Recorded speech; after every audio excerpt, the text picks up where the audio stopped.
Us. The show is the Unfiltered, the week that was. My name is Mira Magoto, and it is a pleasure to have you on board. Good afternoon, good evening, depending on where you're tuned in and joining us from. I'll take us through the headlines this morning, and before I do that, I'm sure by right now we do know that the Queen is dead. And the Britain's longest-serving monarch has died at the age of 96 after reigning for 70 years. Yesterday, her family had gathered at her estate in Balmoral after concerns grew about her health. That is what we have on the Standard newspaper this morning. A special coverage on page 2, 3, 4, 5, and 6. And then Wetangula Kingi, new speakers of parliament. That is also what we have on the front page there. The Daily Nation, the main headline, Queen Elizabeth II transition. Britain's Queen Elizabeth II, who rose to the throne while on tour in Kenya after the death of her father, King George the Sixth. On February 6, 1952, died at the Balmoral Castle in Aberdeenshire, Scotland yesterday. She was 96, leading the monarchy for 70 years and 214 days from the final years of the British Empire into the age of social media. She became one of the world's most recognized and respected figures, and her death not only brings to an end the longest reign in the history of the United Kingdom, but also pulls down the curtains on one of the longest reigns by any head of state in the world. We do have a special coverage on that on page 2 and 3 on the Daily Nation. The Star newspaper, the main headline, Ruto hints at big names in cabinet. President-elect is likely to unveil the team days after his inauguration on Tuesday. The stories on page 4 and 5, and the main pictorial there is Moses Wetangula and Amason Kingi taking oath of office after winning the Speaker of National Assembly and the Speaker of Senate seats on Thursday. And then body of mom 70 exhumed after son admits axe murder. So that is what we have on the leading newspapers in the country. So now let's turn our attention to some of other newspapers from across board and see what we have this morning. And hold on.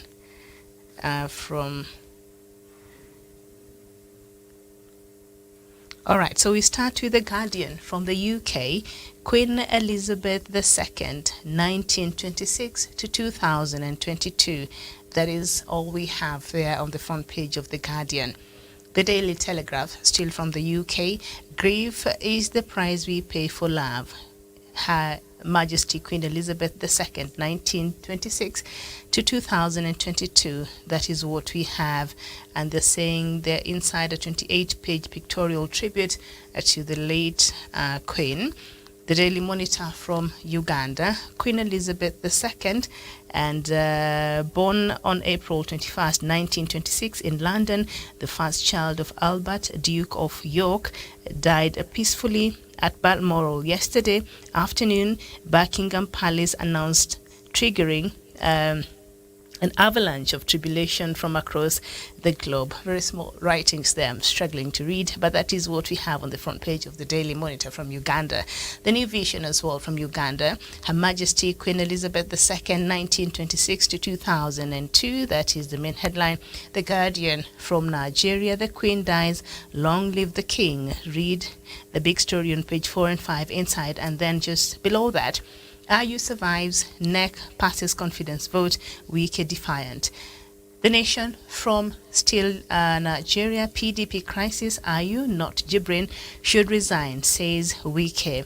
The Newsday from Zimbabwe, Nkobe blows SAP budget, and then just down there I see the pictorial of Queen Elizabeth, and that is what we have. But the Daily News also from Zimbabwe, 3K TV towers over peers on satellite as 6-month-old station continues to grow from strength to strength. And then just below that, there's Queen dies aged 96. And that is what we have this morning from some of the newspapers from across Africa, and of course those two from the UK. I'm joined this morning by Samuel Tawish. Samuel Tawish, a very good morning to you. Very good morning indeed to you, Miriam Ogutu from our Communication Head Office. Good morning to all our viewers watching this program in Kenya, Africa, and the rest of the world. And indeed, it's my great pleasure to join you once more, Miriam, after a while away. And indeed, even as the whole world really mourns the passing on of the great monarch, that is Queen Elizabeth.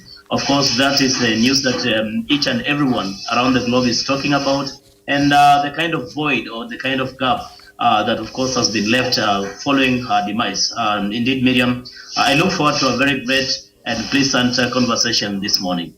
Good morning. All right, a very good morning to you. And before we get into the conversation, I'd like to bring us up to date with some of the news making headlines indeed from across the continent of Africa, and then we will get into that conversation. And we start with Egypt, and Egypt's media regulatory body has said in a statement that it will require streaming platforms to abide by certain regulations in a bid to make them adhere to societal values and traditions. The Supreme Council for Media Regulation said it would also require Netflix, Disney Plus, and other streaming platforms to apply for licenses to be able to operate in the country. The statement noted that subscriptions to streaming platforms in Egypt had witnessed an unprecedented and huge increases without providing specific figures. The statement follows similar moves by media bodies in Gulf countries urging Netflix to remove content they said contradicted Islamic values and traditions, including material aimed for children in seeming reference to LGBTQ content.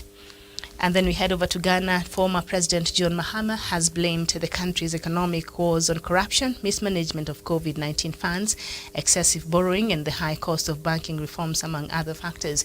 He was reacting to comments by IMF Managing Director Kristalina Georgieva, who attributed the country's economic challenges to the global pandemic and Russia's invasion of Ukraine. The government of President Nana Akufo-Addo has said the crisis is due to external factors.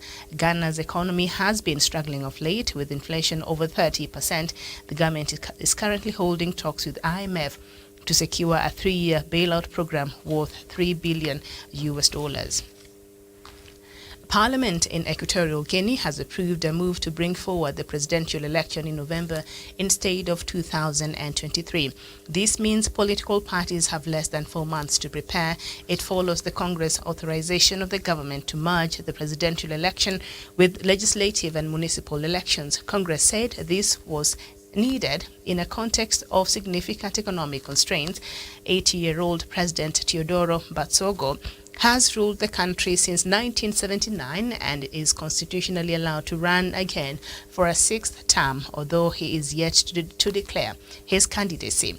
Political opposition is barely tolerated and severely hampered by the lack of free press, as all broadcast media is either owned outright by the government or controlled by his allies. And then we go to the Central Africa countries in Central Africa, and some countries in Central Africa, including Equatorial Guinea, Cameroon, Gabon, Chad, Angola, Democratic Republic of Congo, the Congo-Brazzaville, have signed a deal to boost energy supply in the region through the building of an oil-gas pipeline network, Reuters news agency has reported. There will be 3 gas pipelines measured around 6,500 kilometers. Most of the countries that have signed up have oil reserves but do not have sufficient refinery capacity and have been struggling with energy supply after the outbreak of the Ukraine war. The plan will also include at least 3 refineries and power plants fired by gas linking 11 countries. And when I read through the names of these countries, Equatorial Guinea, Cameroon, Gabon, Chad, Angola, DRC, and Congo-Brazzaville, I can almost guarantee that France is behind this deal over here. Almost guarantee you that, just reading through the names of those countries. And in other news, the European Union announced on Thursday that it is providing additional support to the African military mission in Mozambique in the form of $15 million, which will go towards the Southern Africa Democratic Community SADC mission to Mozambique. The EU says the money will go towards peace building and will focus on the capacity building of police and correctional services officers, women and youth empowerment, and dialogue with civic leaders tailored towards good governance and the rule of law. The EU said with this money, it will join Mozambican and international efforts to restore peace, safety and security in North Mozambique. In concrete terms, this means SAMIM will receive camp fortifications and storage containers, medical equipment, vehicles and boats, as well as technological services. Since 2017, Northern Mozambique's gas-rich Cabo Delgado region has been plagued by armed violence, with some attacks aimed by the Islamic State extremist group. And then we go to Nigeria, and an average of 437,000 barrels of oil is stolen on daily basis by criminals in Nigeria, according to Nigerian National Petroleum Corporation. According to Premium Times data analysis, between January and July, Africa's biggest oil producer lost an average of 437,000 barrels of oil a day to criminal entities and individuals who illicitly tap pipelines onshore and offshore into the Niger Delta region. And then we end with some news from Sahel, and a senior UN official is warning Africa's volatile Sahel region risks being a forgotten crisis because of the many competing emergencies around the world. The head of the regional office for West Africa and Central Africa for the Office of the Coordination of Humanitarian Affairs, Charles Banimolin, expressed his concerns in an interview with Voice of Africa this week. He noted that millions of people in 6 Sahel countries, Burkina Faso, Cameroon, Chad, Mali, Niger, and Nigeria, need international support to survive. And the official based in Dakar, Senegal, drummed this message home in meeting with donor countries in Geneva. So that is what we have in some news making headlines across the continent of Africa. So we will not pay so much attention into that, because I'm sure by now you can see the topic that we are discussing this morning. The Queen of England died yesterday. So I don't know, before we get into, because there's been a lot of mixed reaction or reception of this message, and so much, especially from the continent. I don't know what will be. How do you remember the Queen, Tawish? What do you think will be her legacy across the world outside of England? Thank you so much, Miriam, and thank you to all who are watching this program this morning, afternoon, depending on where you're tuning in from. Indeed, Miriam, like I said in my opening remarks, the passing on of the Queen Elizabeth is a great, of course, it has brought about a great or a big void in as far as the kind of leadership that she exemplified when she lived. Indeed, Miriam, all of us remember that Queen Elizabeth has been, of course, the face of unity, the face of course, the diplomatic approaches across the continent. And that is why today, when we even mourn her demise, it is not only about the people of England who are actually feeling the very big void or gap that has been created following her passing on, but indeed the whole world, owing to her contribution, of course, in seeing that this world becomes a better place for each and everyone, regardless of where they come from, whether from, of course, the UK, whether from the African continent, Asian, or anywhere in the world. She really played a pivotal role in ensuring that the human dignity is upheld, and also democracy in the world, in most developed countries, and also looking onto the African continent, which has been really crawling when it comes to democracy.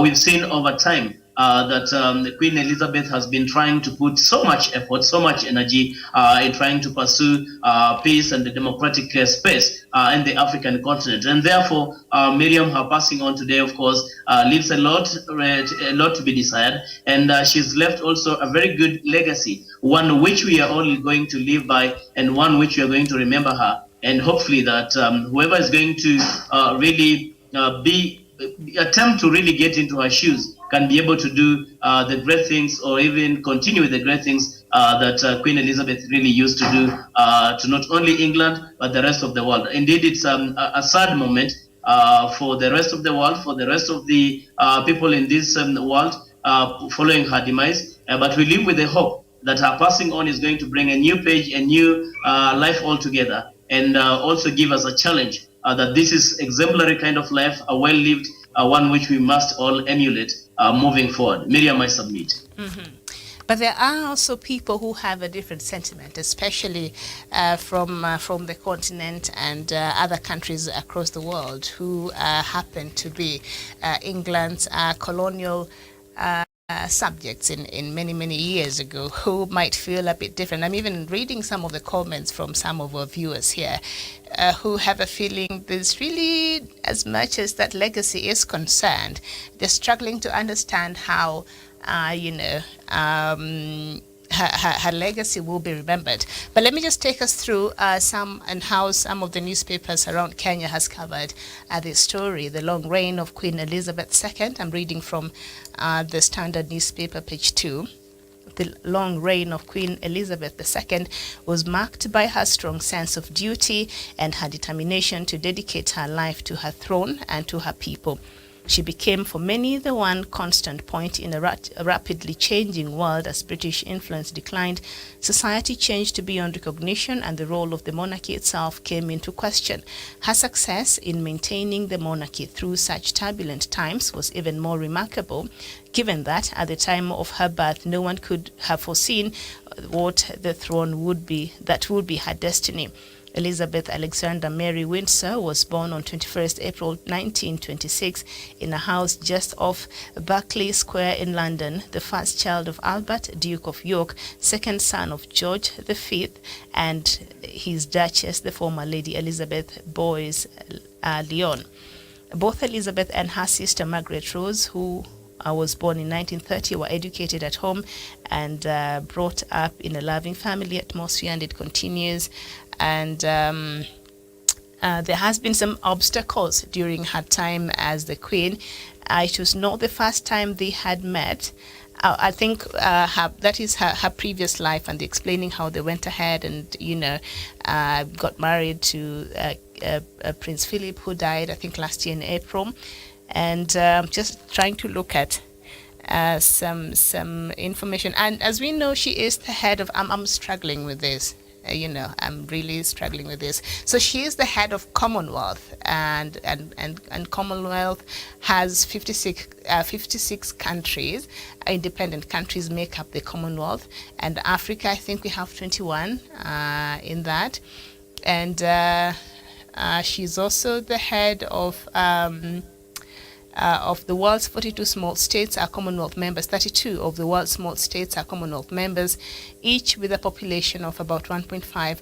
And just a few facts on Commonwealth, because she is the head of Commonwealth there. So as we speak right now, her son, Prince Charles, will I think is automatically the king right now. So I don't know, how do you see this transition, Samuel Tawish, when you look at how Queen Elizabeth was she became a figure that people loved and revered, especially in Britain and other countries across the world. And when you look at how she operated and Charles, and the way perhaps the world looks at him and sees him based on a couple of things that has happened, how do you see that transition happening? Thank you so much, Miriam. Indeed, it could be argued that this is one of those moments where we're going to have, we are having conflicting, of course, conflicting statements, conflicting, of course, messages as regards to the person of Queen Elizabeth, and during her time when she lived. And Miriam, there's always there's normally two sides of the coin. It only but depends where which side of the coin you are in, really. And I think that is where we find ourselves now, in trying to come to terms. One with the kind of, what kind of achievements, what kind of failures or strengths, or what kind of things did Queen Elizabeth did achieve when she lived. And that's why you see the people have varied reactions, varied responses as regards to her contribution globally. And there are people who contend that indeed she played a very pivotal and a very positive role in transforming not only, of course, the Commonwealth or England, but also by and large the greater world. And there are also people who believe or maybe think a contrary opinion that Queen Elizabeth during her time or tenure maybe was somehow controversial. Like I've said, it depends on which side of the coin you are viewing it from. You have asked me the question about the transition, Miriam. I expect that it's going to be a pleasant one for that matter. Because she most likely, of course, Prince Charles is going to fit into the shoes and make sure that he continues with the legacy that has been left behind by Queen Elizabeth, and also do much more to achieve some of the things that she may not have achieved during her tenure, and most importantly, also try to see how to try and bridge the gap of those who had a negative, of course, impression or negative look onto the workings and the doings of Queen Elizabeth. So I expect that it's going to be a very nice and pleasant, of course, transition. And the whole world must now wake up to the reality and embrace that we are changing and getting into that reality and a new dawn of a new leadership altogether. And the only way we can do this, the only best legacy we can offer to Queen Elizabeth is to make sure that we live unto what she dreamt for, we live unto what she expected of us, and we live up to moving forward with that agenda of uniting not only, of course, the first world, but also the greater, the first continent, but the greater world in general, Miriam. I think that is what we are looking forward as a people of this great world, that that Prince Charles will be able to live up to that legacy and make sure that also if there are some gray areas or some gaps and lapses or some things that maybe Queen Elizabeth did not quite do well, that is going to try and see how to correct the same for the benefit and for the gain of the whole globe, Miriam, I submit. Mm-hmm. All right. And like I said... Okay, so I'll just take us through and how the Kenyan newspapers this morning has covered this story on page 5 on the Standard newspaper. It was a big story when news reached Kenya that King George VI had died, and the 25-year-old princess visiting Kenya was now the Queen, the head of the British monarchy. The accession to the throne on February 6, 1952, while at the Treetops Hotel in Kenya's Highlands, marked the first state visit of the new Queen Elizabeth II. Although in Kenya's records, 1952 was a bad year, the state of emergency, the jailing and the killing of hundreds of freedom fighters, it marks the year that the country hosted the most prominent member of the British government, actually the head of state. The Queen was to return to the country in 1972 when she met President Jomo Kenyatta, and in November 1983 when she was hosted by the then President Daniel Toroitich Arap Moi. Some records say there were over 500,000 people who lined the road from Jomo Kenyatta International Airport to the city center during her latter visit. That was simply a way for the Queen to keep a promise she made to President Moi when she became the first Kenyan president to visit Britain on June of 1979. It was the beginning of the delicate balance between British Empire and her former colony Kenya, and Moi dined with Queen Elizabeth II on the visit, and later with the Iron Lady of British politics, Margaret Thatcher. There is a Margaret Thatcher Library at Moi University in Eldoret as a symbol of Moi's liaison with the British. And in Moi's biography, the British author who has covered the royal family extensively, Andrew Morton, notes that Moi fell in love with Britain when Kenya was still struggling with pre-independence nation building, and that love persisted to the independence period when key players in Kenya politics were in Lancaster writing the independence constitution. So we can see there's some history between Kenya and Britain there. And as I said there earlier, Queen is looked at as a symbol of unity in Britain and other countries that she was the head of state, about 16 countries, I believe. She was looked at as a unifying factor. Do you see that characteristic perhaps in her son?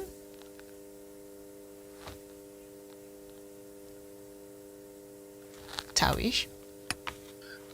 Miriam, I did not expect that there's going to be a very sharp departure from what Queen Elizabeth leadership characterized in terms of the person who is taking over from her. And of course, when you look into this, when you look into this unit, it quite tells you, Miriam, that when it comes to leadership, and more so in these developed countries, it is not more of an individual, but it's more of an institution. And that's why you see, even if you have a character, a very alien character in terms of a person who has who approaches things differently from what maybe Queen Elizabeth used to do things, you will appreciate that there's a way institutions in those developed countries really work, and how they approach issues. And regardless whether we're going to have a person of a different demeanor, whether this person may not necessarily be able to fit into the shoes of now the late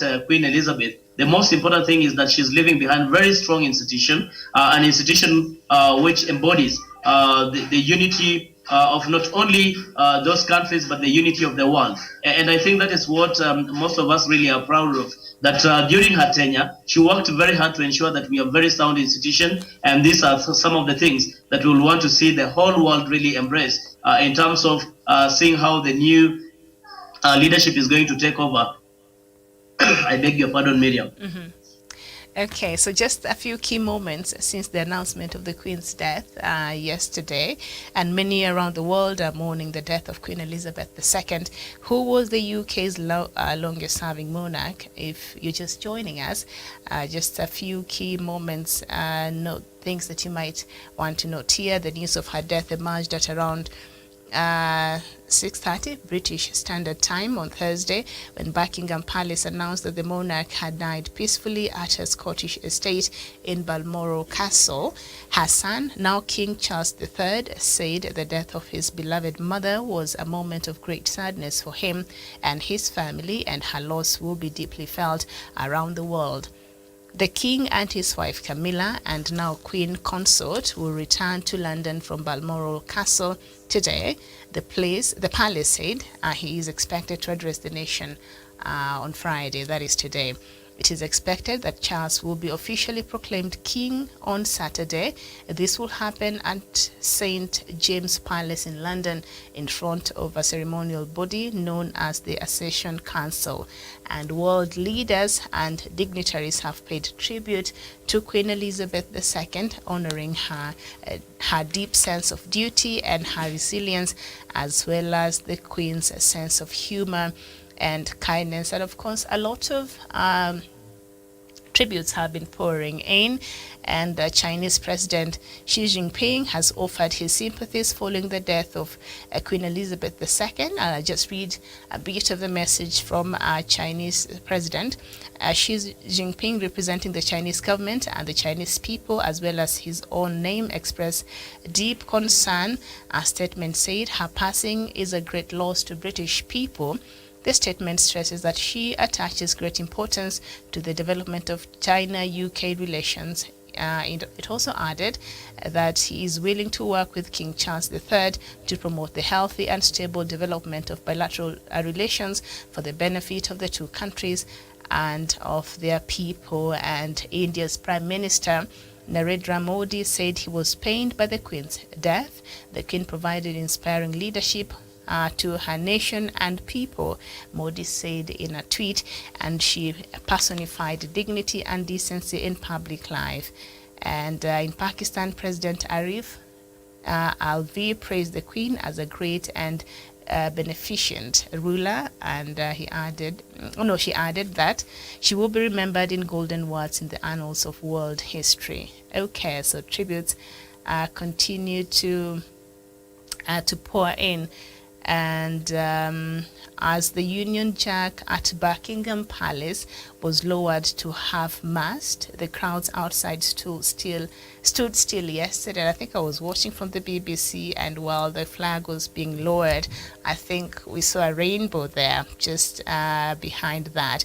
The silence was broken only by a symphony of news alerts on people's phones and the messages that followed, and the mood had shifted. And we saw how that played out, because I think it was being there had been some maybe some information, because I could see, I was watching BBC, and all of a sudden I saw all their anchors were dressed in black, all their reporters were dressed in black, everybody, and I felt, okay, is that what they call the London Bridge something, I guess? And so it was just a matter of time. And so that is that. So I don't know, what else do you want to add to this story this morning, Tawish?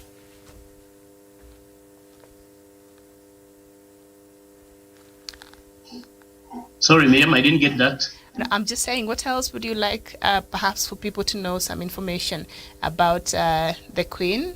And maybe, the husband died last year. The husband died last year in April, and he was not really buried.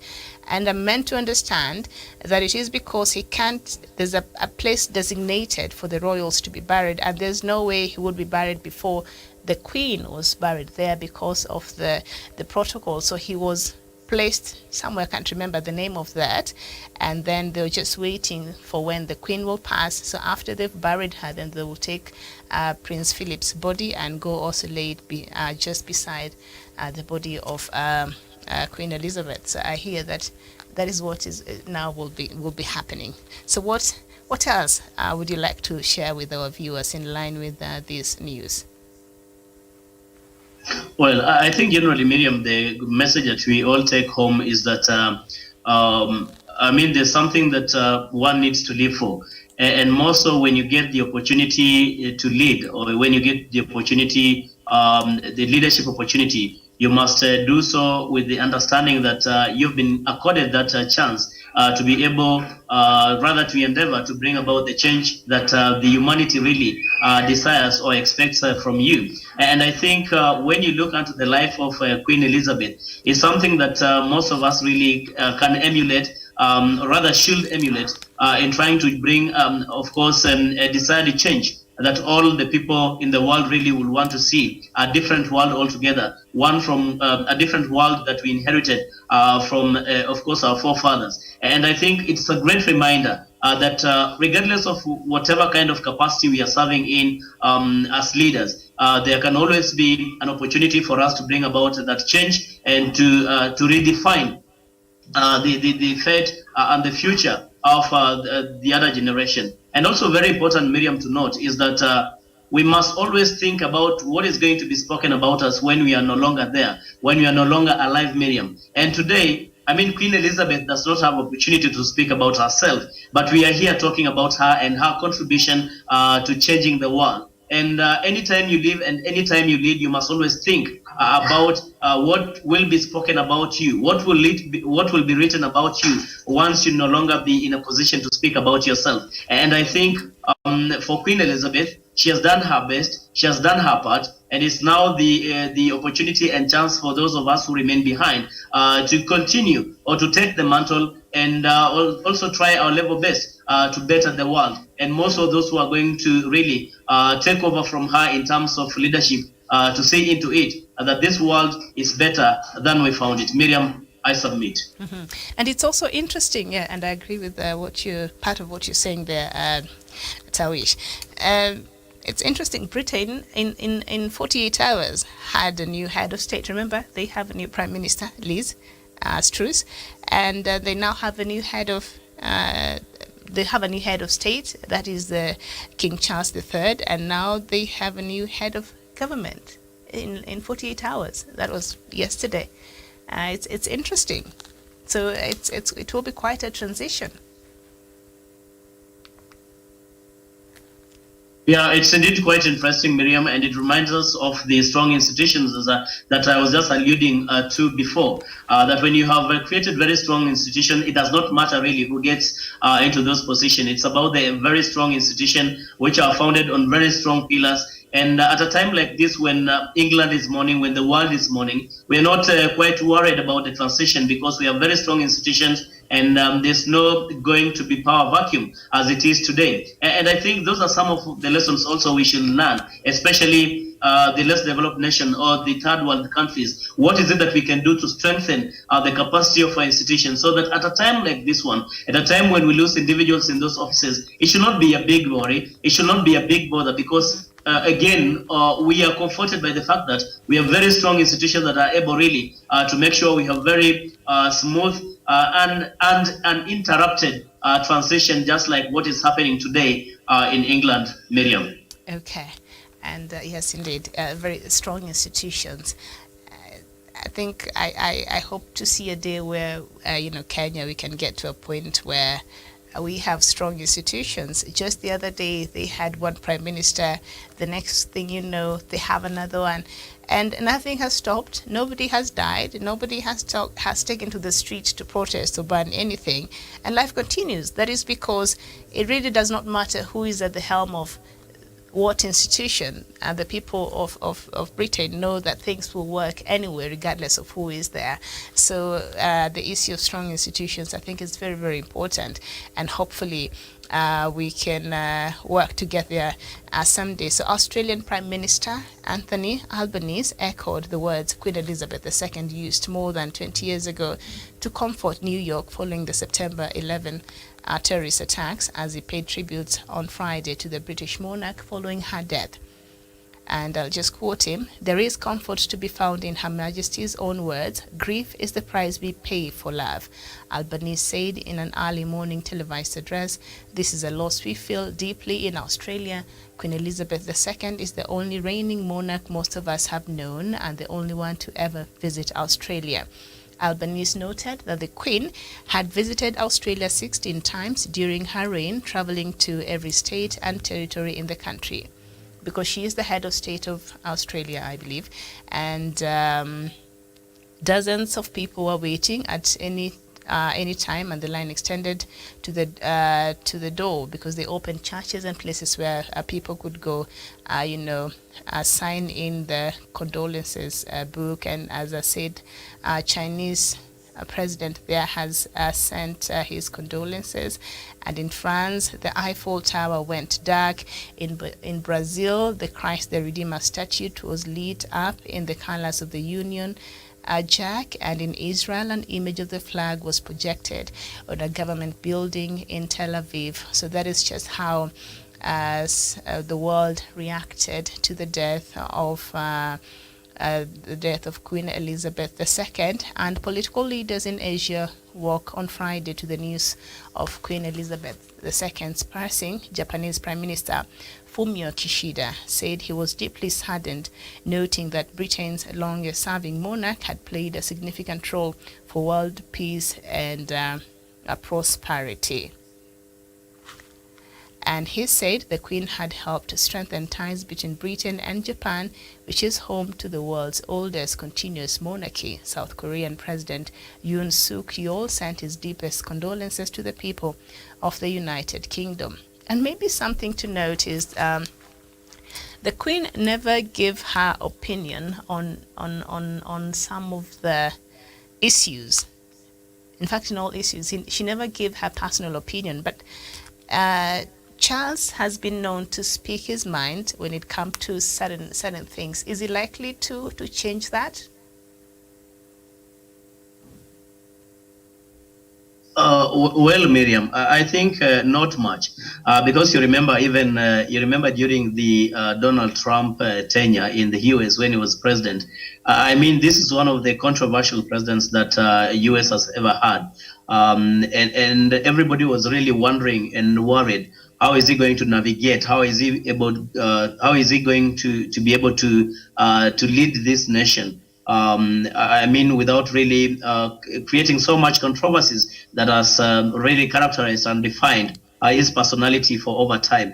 So you wouldn't quite expect that there's going to be a very sharp departure for Prince Charles in as far as the leadership of Queen Elizabeth II is concerned, because like I've said, there's a way the institutions guide, leadership and the persons who take over or who get into these leadership positions in these respective countries, in as far as these countries are concerned. But again, it's not very easy also to say or to conclude that you're going to have really a blanket withdrawal of the personality of Prince Charles, what kind of a person he is really, and you'll not quite expect that he's going to do things the same way Queen Elizabeth II did. We may anticipate that there's going to be some little bit of changes, some little bit of paradigm shift in terms of the new leadership, because again, this is a different person altogether. But what we must all be proud about is that we have very, very strong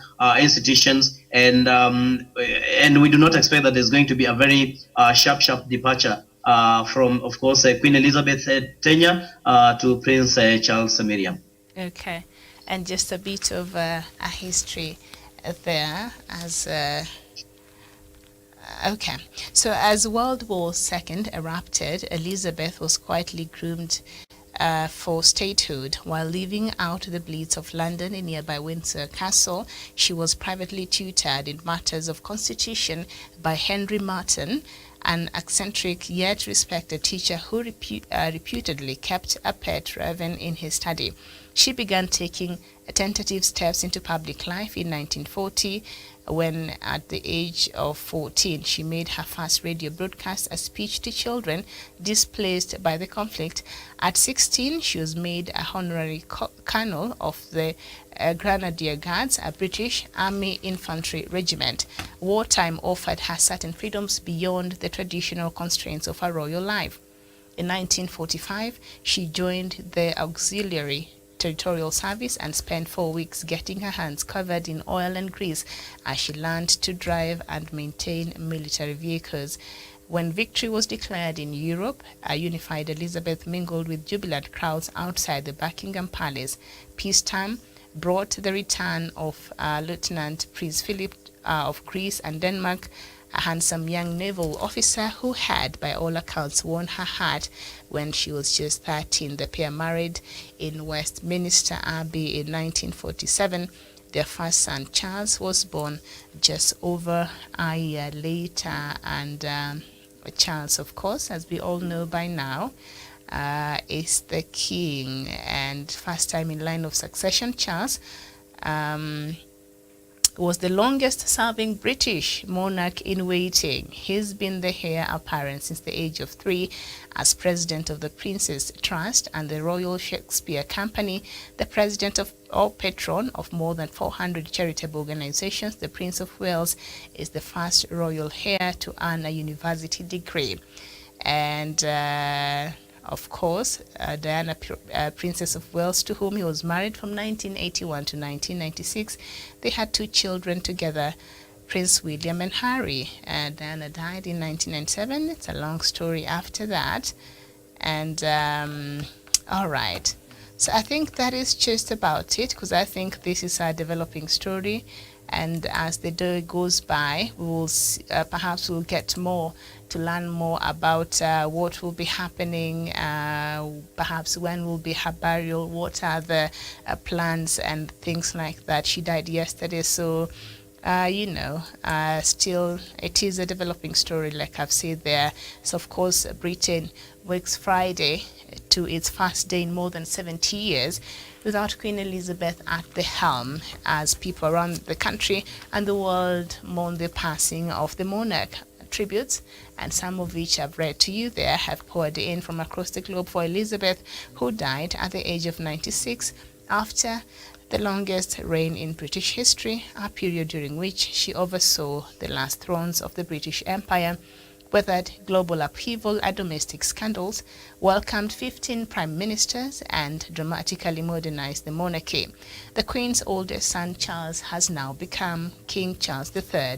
The coming hours and days will see an itinerary of events to honor her life and guide the transition ahead, but her passing leaves a void for the United Kingdom at a time of steep challenges amid a change in political leadership and a looming economic recession. Though Britons rarely looked to the monarchy for political leadership, Elizabeth has been a steady presence, highly esteemed by many throughout decades of significant change that saw Britain transform from a war-weary, declining imperial power into a modern, multicultural state. As the day began on Friday and the UK entered its first full day of mourning, church bells tolled the Queen's honour across the country, and people began to gather outside Buckingham Palace in London. Some shops, including department store Selfridges, decided to close as a mark of respect, and despite heavy downpours in parts of the UK Thursday evening, crowds, mourners had gathered outside Buckingham Palace, Balmoral Castle in Scotland, where the Queen was at the time of her passing, and other royal residences after the royal family announced her passing.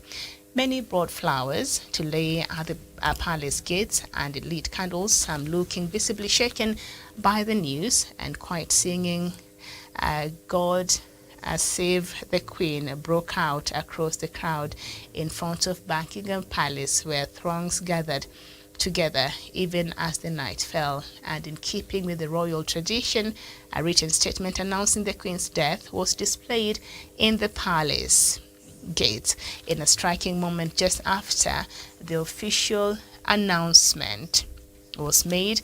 The heavy rain battering London stopped and a large double rainbow appeared over the palace. The royal family announced her passing in a series of social media posts, with the first announcement coming from Buckingham Palace at 6:30 p.m. UK time. In a tweet, it simply read, "The Queen died peacefully at Balmoral this afternoon. The King and the Queen consort will remain at Balmoral this evening and will return to London tomorrow." King Charles III is expected to make a televised address to the nation on Friday afternoon, so I think anytime the next few hours, and world leaders across the globe have made statements honoring Elizabeth's life, underscoring the global impact she made during her 70 years reign. Elizabeth was head of state not just in the UK, but in 14 other Commonwealth realms, including Australia and Canada, and was head of a 54-member Commonwealth, the overwhelming majority of which are former colonial territories of the British Empire. Okay. There seems to be someone else who wants to talk to us. All right, maybe not right now. So the outpouring of sympathy included a statement from United Nations Secretary General Antonio Guterres, who called the Queen a reassuring presence throughout decades of sweeping change, and another from the US President Joe Biden and First Lady Jill Biden, who said the Queen defined an era.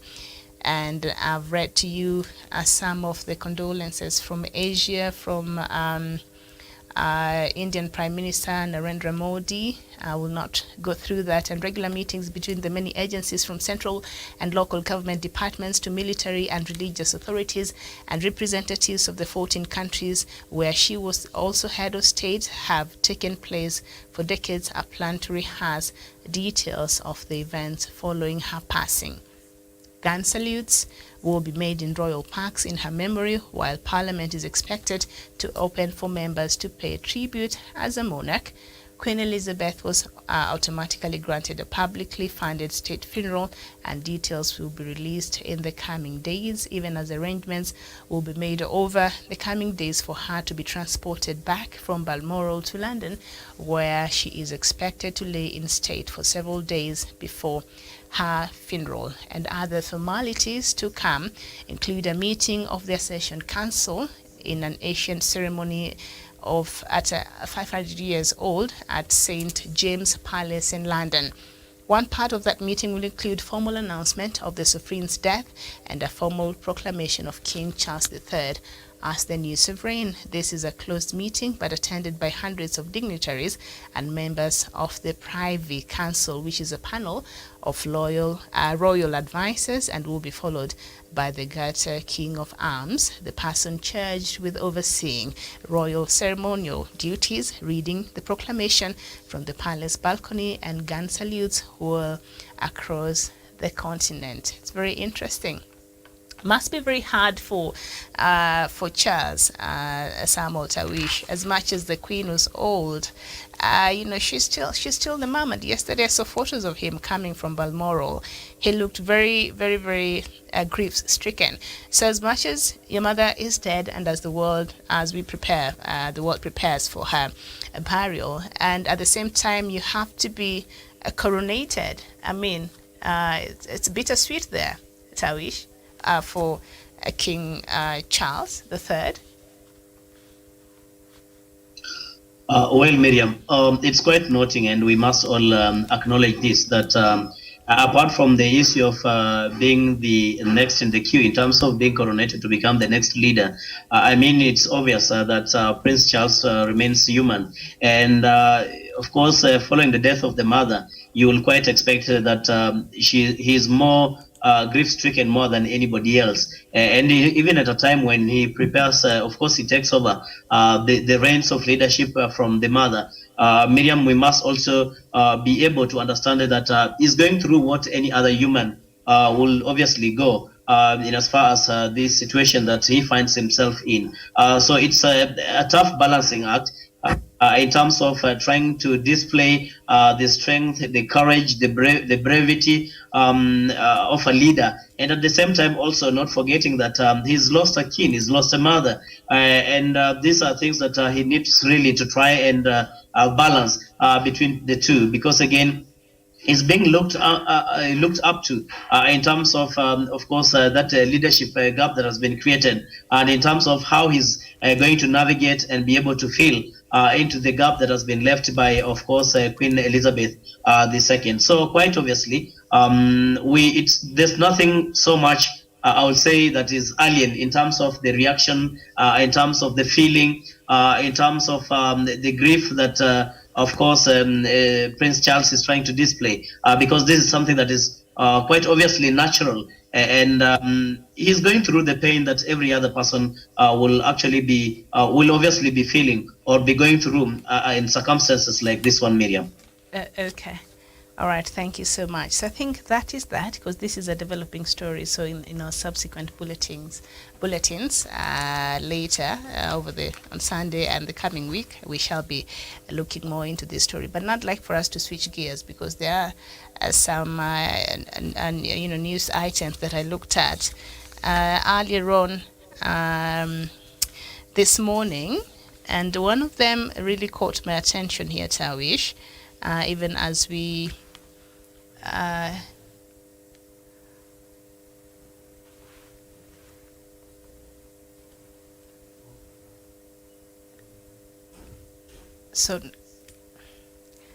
we apologize for that. I see we are joined by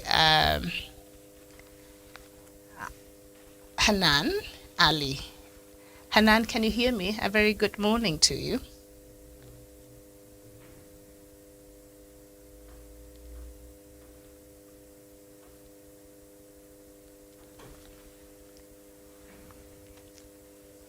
All right, she's still joining. So once she's able to talk to us, we will talk to her.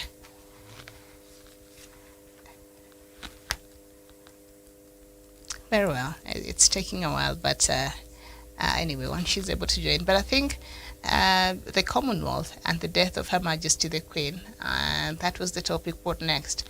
I don't think anything will change, really. I'm assuming, and I could be wrong, but I'm assuming, King Charles III, as he will be known, will take over as the head of Commonwealth. I don't think anything will change. Maybe his style of leadership will be different from what we knew of his mom, or I don't know. But I think he will still be the head of the Commonwealth. And Commonwealth, as I mentioned there earlier, is made up of 56 countries, and some of them in Africa, Asia, and the Americas, Europe, and the Pacific. So that is that. Hanan, good morning.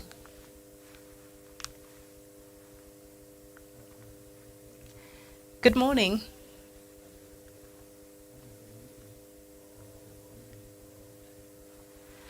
Good morning, Hanan. Can you hear me? Good morning.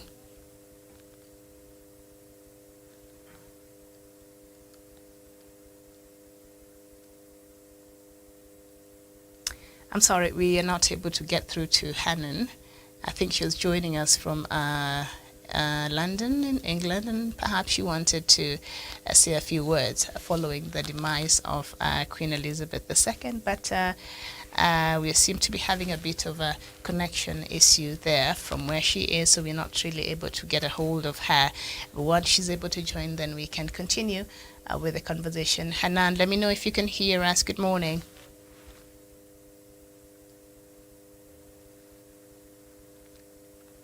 All right, so I'll just move on to other news.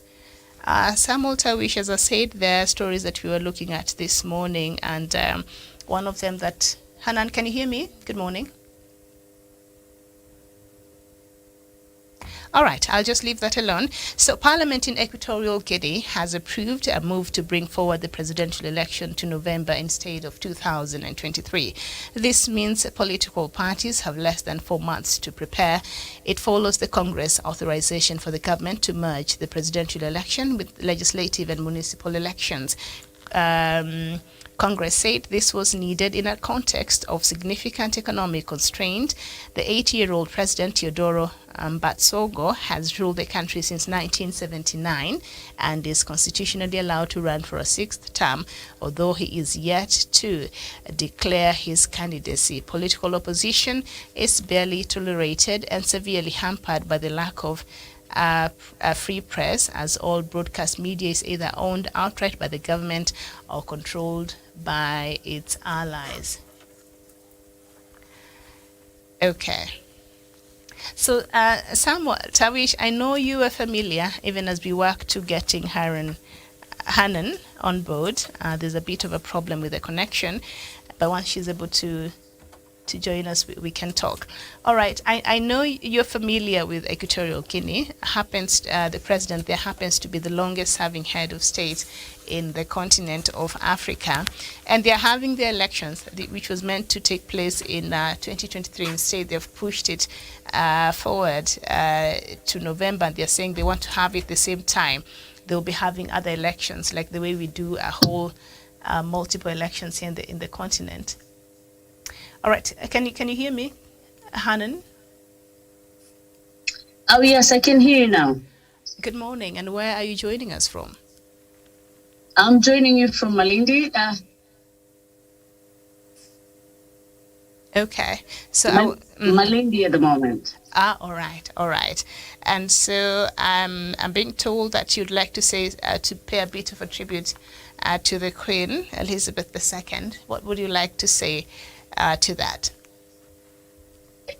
Yes, my sincere condolences to the family, friends, and the nation at wide, as well as East African. As an African, we've had a lot of opportunities. We've been given equal opportunities that otherwise we wouldn't have got over here. She's been a great example. She's been a very strong woman. She has been a glue to the United Kingdom. Has been the glue that is keeping the nation together. And I would like to give my sincere condolences. And I am mourning with my fellow Brits, as I am from diaspora. I'm from the United Kingdom. And to be quite honest, we've been welcomed there. It feels like our home, not a second home, actually. And we've not felt any different. We've been welcomed, given chances, gone to school, universities, equal opportunities. Actually, in some cases, we've been given a foothold before the indigenous. As for us to be able to at least gain some foothold. So yes, I am very grateful for all that, and I am mourning with heavy-hearted. I am feeling bad that I'm not be able to be there and lay down my flower and show my respects. All right. Okay. Thank you so much. And with this death, of course, the world is joining the people of Britain in mourning the passing of Queen Elizabeth II. And of course, now the son, King Charles III, will be just a few moments ago. I was just reading through some of the events that will be happening. I think tomorrow he will be coronated. And it is a moment that he's mourning a very personal loss, but at the same time he is ascending into the throne. Quite oxymoronic there, but bittersweet if you put it that way, don't you think? Yes, definitely. But at the same time, it still feels like yesterday when Harry and were passing through the coffins of Diana, Princess Diana. It feels like it was just yesterday. And they were very young at that moment, and they had to go through all that crowd. And I think they were very brave young men. So if I think he's the father of those kids. So April does not fall far from the tree. I think he's a strong man, and I hope he continues the work that the Queen has been doing on behalf of the Somali community and the African community. I am actually very grateful for her, but I hope he continues. I hope Charles continues the work and the legacy of Princess the Queen has laid the foundation that she has put. And if you can remember the day she was told, what name do you want to go with? And she was given the news that she was going to be the Queen, the second. It was here in Kenya that the news was given to her. So there's also that extra attachment here in Kenya as to where the news was broken. So I hope Charles becomes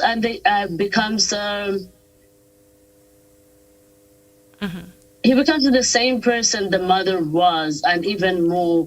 I don't think there's anybody who can fill her shoes, but I hope he tries. Yes, indeed. Yes, she was in the country on some colonial duties when she found herself to be the Queen after the death of her father. And of course, the Queen has been known to be a unifying factor and a motherly figure for the people of Britain. Do you think King Charles III will have that similar effect as far as uniting the people in Britain and perhaps the rest of the world who had the admiration for the Queen? Would he have the same? Locally, there is controversy. There's a bit of controversy, but I think he has proven time and time again to the critics that he is looking beyond everything that they've been saying. And there's been a lot of criticism during Princess Diana and after that, and the affairs that he had with Camilla Parker Bowles and all that.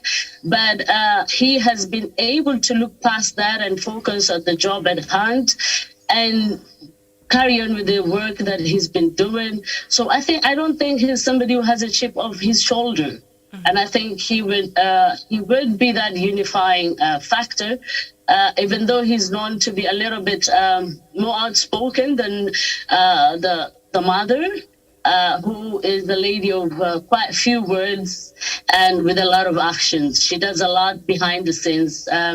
We've seen her struggle through the late few months, still performing her royal duties while she was even very fragile. So I hope that he would carry on the legacy and do that. All right, thank you so much, Hanan Ali. It was nice talking to you this morning. Thank you so much, and enjoy the rest of your day. Thank you. Thank you. All right, thank you so much. As a Samuel Tavish, I don't know if you can hear me. Good morning. Good morning, Miriam. I can hear you. Yes, I want us to look at some other news items from across the continent. Nimefanya TV yangu interview. We apologize for that. Apologize for that. So Equatorial Guinea, Parliament has approved for an early election, because they're saying having elections different when you're having the parliamentary elections and the county and other elections separate from the presidential elections. It is very costly for the country, so they have moved the elections that were meant to be happening in 2023, and they're merging them with the legislative and municipal elections in November. And as I mentioned earlier there, the president of Equatorial Guinea is the longest serving president in the continent of Africa.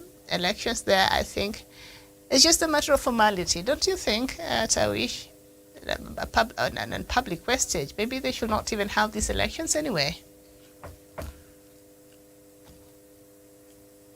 Miriam, I'm reminded of the term charade, and as you can clearly see what is happening today in Equatorial Guinea, it is apparent that President Nguema is indeed focused or determined to retain power, whether through himself or through the son.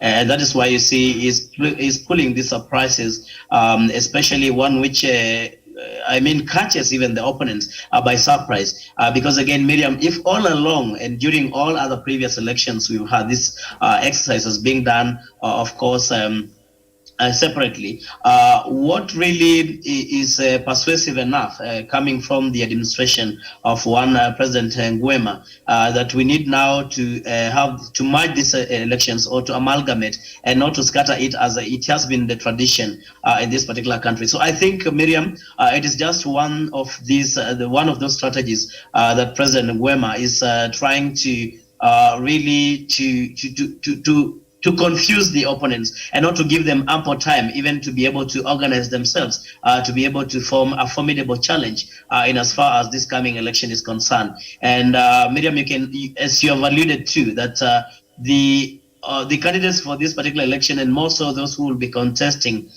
for presidency, have a maximum of about 4 months really to organize their house, or to actually be able to prepare to face President Nguema, or if at all he will step down for the son, regardless. And of course, looking into all these dynamics, Miriam, one can easily conclude that this is just part of a wider scheme from President. Mm-hmm. For the opposition candidates to be able to pull a very strong and formidable challenge in as far as this contest is concerned. They've talked about the economy. As President Nguema or his administration just woken up to reality today that all along they've been having these elections separate or staggered, and they've been consuming a lot of money, and they've been, of course, eating up into the economy of Equatorial Guinea. I think, Miriam, these are just but some flimsy excuses, one which cannot persuade any ordinary people from Equatorial Guinea, and not even from the continent, that it is all to do with the issue of economic recovery or trying to save in as far as finances are concerned. So I think it is more of a political strategy from Nguema. But be it as it may, the most important thing, even as we contend with the reality that we must then have this election, this year, let's have for once a democratic election, one which the will of the people is going to be to be respected and upheld, and not the kind of continued authoritarian and dictatorship kind of leadership that has characterized or has been the definition of President Nguema for all this time when he has been president. Indeed, we all contend that he's one of the longest, indeed in our history, the longest serving president in the African continent today, if not in the world. And one just leaves wondering, why would someone want to be in power until possibly when he dies? I think it is time for him now to allow another fresh blood, another young generation, people with a different idea altogether, to now either take over from him or be able to do a different thing altogether, so that the people of Equatorial Guinea can have a different feeling and a complete paradigm shift in as far as leadership is concerned in that particular country. As a people of this continent, we are going to give a keen eye in this particular exercise and see really whether President Nguema is determined to allow the will of the people to prevail by the end of the day. But when you look into the kind of activities in the run-up to this election, Miriam, it can quite tell you can smell a rat, because election rigging and the election compromise does not only happen on the election day. There are so many activities in the lead-up to the election that will give you a glimpse of what to expect in as far as that exercise is concerned. And for the case of Equatorial Guinea, I'm not quite optimistic that we are going to have a democratic election by the end of the day, because President Nguema is still determined to have a stronghold and to continue leading that country either way, whether through him or through a proxy. I submit. Okay, thank you so much. And I've just come across a statement by EFF on the death of Queen Elizabeth. This is a statement by, what do you call him? Economic freedom fighters from South Africa, and of course they're saying they do not mourn the death of Elizabeth, and it's such a long statement. You can just look for it there on Twitter. So another story that caught my attention this morning: Central Africa countries, including Equatorial Guinea, the one we just talked about, Cameroon, Gabon, Chad, Angola, Democratic Republic of Congo, Congo-Brazzaville, have signed a deal to boost energy supply in the region through the building of an oil and gas pipeline network, the Reuters news agency has reported. There will be 3 gas pipelines measuring around 6,500 kilometers, and most of the countries that have signed up have oil reserves but do not have sufficient refining capacity and have been struggling with energy supply after the outbreak of the Ukraine war. The plan will also include at least 3 refineries and power plants fired by gas linking 11 countries. So when I was just reading this story at Tawish, and you can correct me if I'm wrong, I stand to be corrected, and I read through the countries: Equatorial Guinea, Cameroon, Gabon, Chad, Angola, DRC, and Congo-Brazzaville, and now they've signed a deal to boost the energy supply. And also it's important to note that they do not have sufficient refining capacity. I saw France all over this story.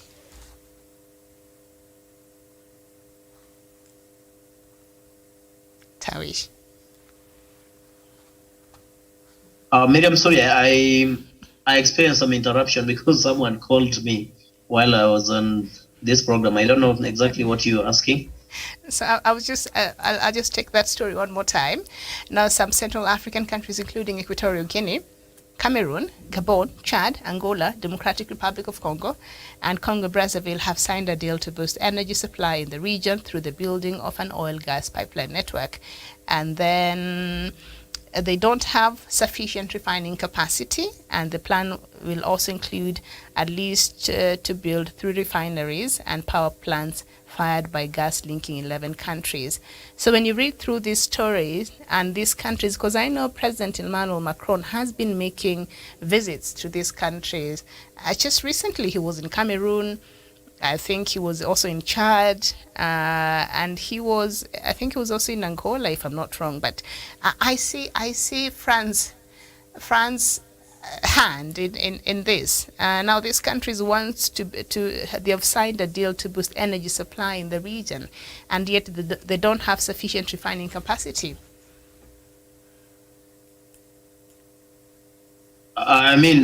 Miriam, part of the larger problem that most of the Central African countries have had really is France. And the biggest setback that we also experience as a people, especially coming from this part of the African continent, is because the leadership that you have in those countries appears to have been taken hostage by France. And because of the so much interest they have, especially in the oil industry and the oil and the gas industry, they would rather have leaders who they can easily manipulate, leaders they can easily who can easily be accomplices in terms of what they want to get in those respective countries. And that's why you see, Miriam, you talk about the DRC, you talk about Central African Republic, and these all countries in the Central Africa region. It quite tells you that there's something that more than meets the eye, that there's so much interest coming from France in these particular countries. When you talk about the civil unrest that we have been experiencing in these countries, when you talk about the kind of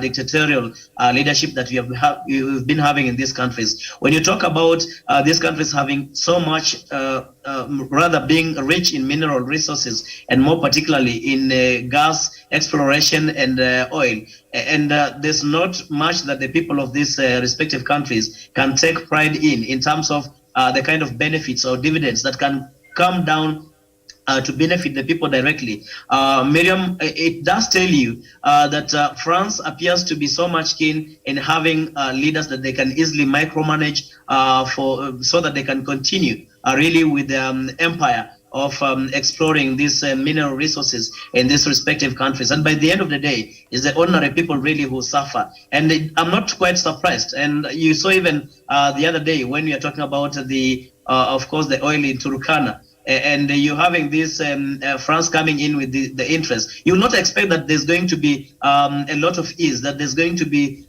some peace or tranquility in this country when you have those people eyeing on those people's eyes on those resources that are so, of course, precious. So, Miriam, I agree with you that France has had a very big hand in as far as the kind of unrest in as far as the dictatorial tendencies of the leadership of these countries are concerned. And it is only time that the people of these respective countries should wake up to the reality and find a common path and in terms of forging a united front to defeat this kind of regimes in these countries, if at all they will have to go back to the right track. Miriam, I submit. Okay, thank you so much. And as we conclude, Samuel Tawish, this is Unfiltered, the week that was. What stood out for you during this week? Any news that stood out for you? Well, thank you so much, Miriam. So much has stood for me, but more importantly is that Kenya, having had the general election just the other month, that the Kenyan people have been able to come out as a mature democracy, whether it is a perception or reality, whether they're just trying to do this so that to be branded as the epitome or as an icon of peace in the region. But it is quite agreeable, Miriam, that the people of Kenya have demonstrated through this election that they can come out from their different political persuasions and be able to forge a common path in as far as uniting and living together, regardless of who won or regardless who lost in this election. Remember, it has been a long, protracted kind of election, right from the time of campaigns to the time of elections and to the time of course, even filing petitions at the Supreme Court by the one Raila Amolo Odinga led Azimio la Umoja, One Kenya coalition, and also looking onto the Supreme Court verdict. And the people of Kenya have been able to stay together in peace and in harmony, regardless of the judgment, regardless of the outcome of this election. It does tell you that with every elapsing day, Kenya and the Kenyan people are really maturing in terms of democracy, and they're getting to understand that the election is just part and parcel of our life. It shouldn't quite be a matter of life and death, in that when one loses the election, that it's end of everything, that it's end of life. And even for those who have won in this election, they're able to win this election and accept and embrace those who have lost with humility, instead of the kind of antagonism and the kind of name calling that you have witnessed that has characterized the kind of electioneering period. I think it speaks volumes about the Kenyan people and Kenya as a nation. And today we stand tall as a people and as a country in this continent. And I'm very sure that even the rest of the African countries, and if not the entire world, will really have one or two things to copy from Kenya in as far as how we've been able to conduct our elections. And moving forward, Miriam, I think it's a very big challenge on the part of the leadership of this country, especially the now president-elect, that is Deputy President William Ruto and Raila Amolo Odinga, the leader of Azimio la Umoja, to see into it how they can be able to bridge the political differences for the common good of the people of Kenya. That is what we all desire. We want a united Kenya. We want a prosperous nation. We want the people of Kenya to have life with ease so that they can go back and continue with their businesses as is the tradition. Miriam, I submit. Very well said, and that marks the end of our show this morning. Thank you so much, Samuel Tawish, our in-house analyst and a journalist based in Nairobi. Thank you so much, and thank you, Hanan Ali, for that tribute. Thank you for watching. Hopefully, we can meet here on Sunday for Africa Showdown, God willing. In the meantime, enjoy the rest of your day and your weekend. Thank you for watching. Bye-bye.